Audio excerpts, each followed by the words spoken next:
Okay, so for this time, we're going to discuss about the design of single reinforced beams for flexure. So we're going to base this on ACI 318M-14, which is the main reference ng ating NECP when it comes to concrete design. So for our learning outcomes at the end of this lesson, you'll be able to understand the differences between the design and investigation. Kasi kung talking about structural design, yung kinakalculate natin dito is yung yung required na steel area tsaka yung required number of steel reinforcement.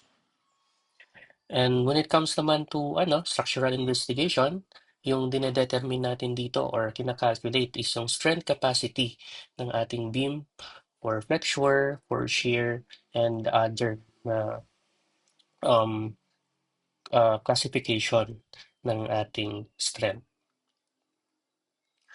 So, design versus investigation. So, again, sabi ko kanina, talking about design, yung kinakalculate natin dito is yung required na steel area.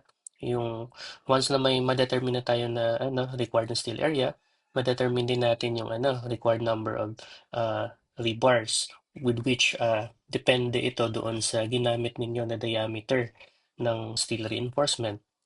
And after that, magkakaroon kayo ng 'di ba, ng detailing per layer.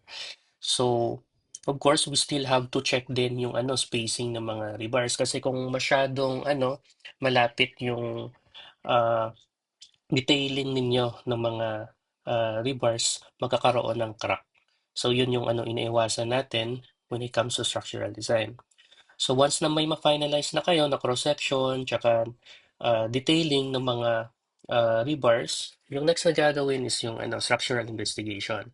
For which, yung dinadetermine natin dito is yung strength capacity. Uh, for which, talking about strength capacity, maybe chine-check natin ito for flexure, for shear, torsion, or maybe perhaps for axial force.